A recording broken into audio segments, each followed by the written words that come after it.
I assume it's different for each song, but can you take me to a general kind of the creative process? Where do you start with it? Is it first the music, a certain sound, or? Usually starts with Clem. I usually start. I usually just voice memo. Yeah, it starts with a voice memo. It starts with a voice memo. Always a voice memo. I will be like walking down the street and I'll be like, a melody just pops into my head, and I like turn and I'm like into my phone. With like dogs barking. Yeah, with like dogs barking. My voice memos are hilarious. It's mostly just me going, You should release an album.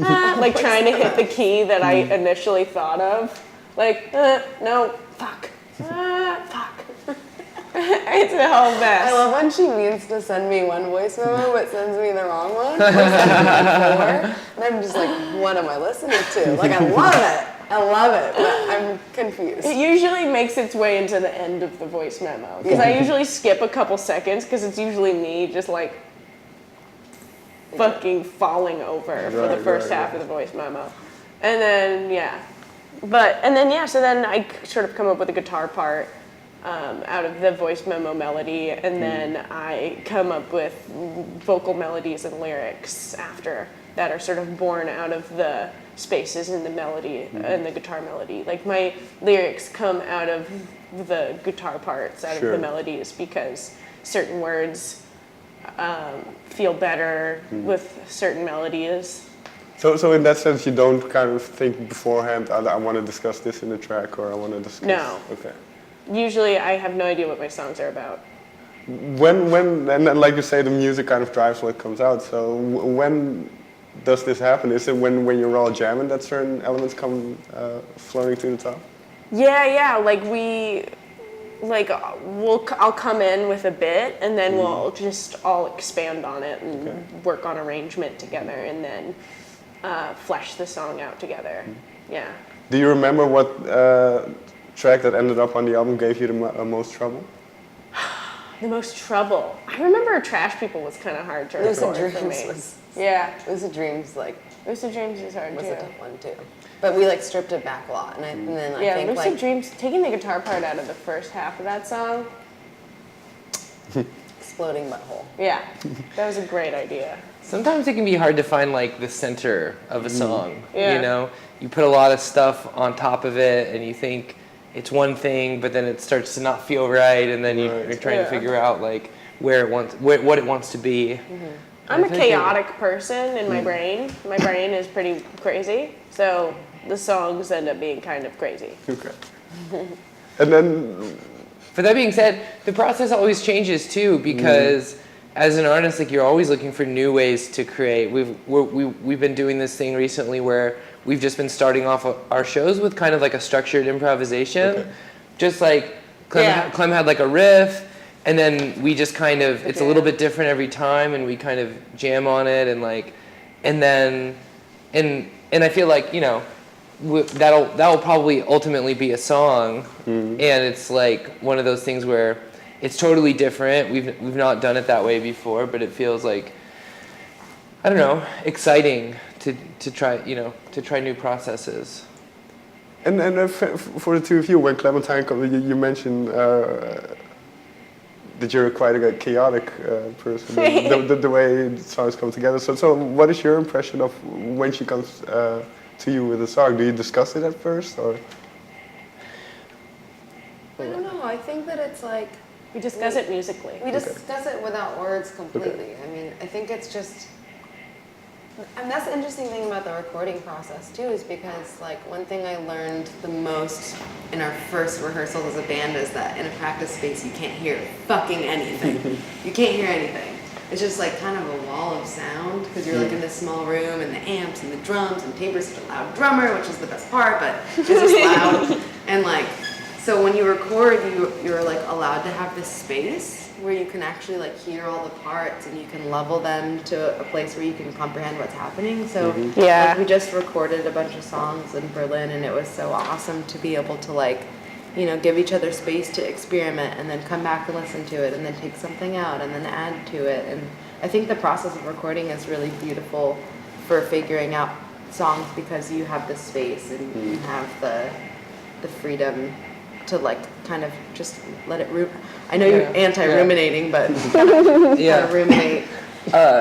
For me, I feel like when Clem comes at me with an idea, she has like such an excited energy about it that like my first thought is just always like, don't shut this down, like go anywhere. Like let it go anywhere that it might go. It doesn't, is it kooky, is it crazy, does it not make sense, doesn't matter. Because it's like that energy, that's what you're trying to capture, like that's what makes a song magical.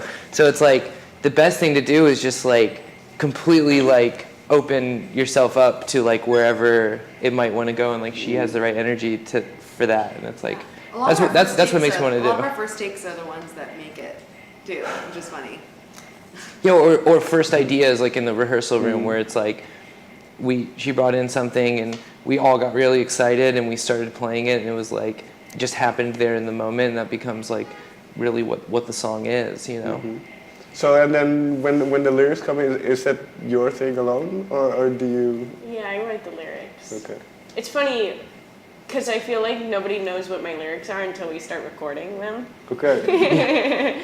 Because I'm like kind of self-conscious about my lyrics sometimes. I mean, sometimes not, you know, but I sort of am a quiet singer. And that's just where my voice is. I'm a kind of a quiet singer in order to like get the sound that I want, because I'm kind of like a soft, high singer. So like I'm kind of quiet when I sing, you know, live. Sure. So then when we record, people can hear my vocals and then the lyrics, which is funny because it's like no one knows what they are. Sometimes I'm even like, oh, that's right. But I assume because you mentioned the role that music has for you as an outlet, and yeah. So I assume the lyrics are very important to you. Extremely important to me. They're the most personal things in my life. They're just my way of working out my feelings and helping myself. It helps me figure out my life and how I feel about things. I'm kind of a self-reflective person. I'm sort of an introspective person, and I think that my lyrics reflect that. Was that an easy thing to do, especially early on, to have those inner thoughts? Yes. It doesn't get any. Okay. It doesn't get any easier. Okay. Yeah, it is. I've always been like thinking of, just always kind of reflecting on I don't know, my feelings. I'm sort of always reflecting on my feelings all the time. I mean, it's great and it's hard. Sure. It helps me ground myself, but also can be emotional. Sure. But then, well, the Tabor and Sasami, do you then know, if we take a couple of songs, do you know what they're about, or is that something that you keep to yourself? I feel like we know what they're about. Yeah. We talk about it a lot. We're a close band. Yeah. Like it's all We talk about everything. Yeah. honest people. We don't like to sugarcoat stuff. Right. No, we're too much of we're too chatty and oversharing to have any secrets. If I have something like a secret or something or an idea or something, I'm just like, like if I keep it inside, I'm just like, Right. like steam starts coming They out haven't even of my known me that ears. long, and they know a lot of things that no one else knows. Like there's no judgment or secrets in this band, and No. that's why I feel like it's so easy to make music together. yeah. There's honesty. Agreed. Like seriously. Agreed. There's a lot of trust and honesty between the three of us. But that's very interesting. Like you say, you haven't been together that long. So, and this might be impossible to answer. But why do you think that is? Why do you think it works so well? Because there's a lot of bullshit, awful energy and existence in the world, and there have to be some good things that happen. And we met each other, and that's one of the good things. I mean, Agreed. like, otherwise the world would just be fucking bunch of volcanoes and cannibals, but they are good things, and Right. Cherry Glazer is one of them. Without Cherry Glazer, The world would be. cannibalism. Write that down. Sure. The album title then, Apocalipstick, sorry. When did that, when did you come up with that? We just thought of it, you know, it was just kind of funny. We Okay. like started jamming on that crazy like doom metal jam at the end of the record. Then we decided to call it that. Sammy and I came up with it, decided to call it that, and then we decided to call the record that. Yeah, because it's kind of like one of the more fun things to play. Yeah.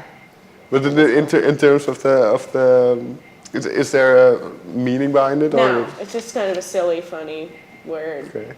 Yeah, it's Clem's favorite song. Don't try and cut Apocalipstick from the live set. She won't be happy. Not okay. No, that doesn't happen. What is it about this track that makes it one of your favorites? Is it? It's just so fucking funny and free, and it's just like this doom metal jam.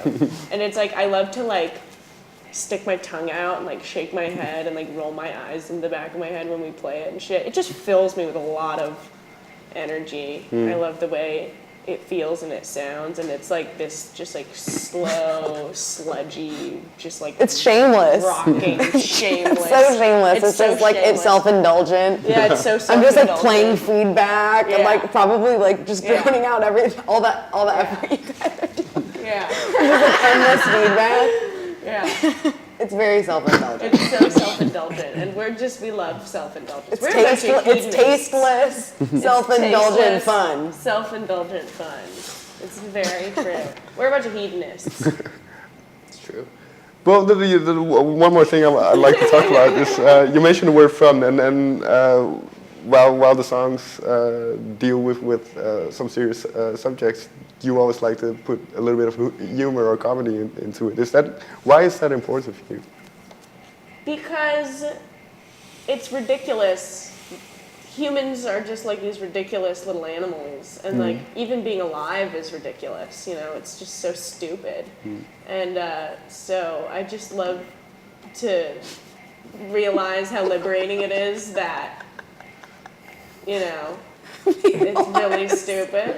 It's so stupid. It's so stupid. Humans are such idiots. I'm a fucking idiot. So are you.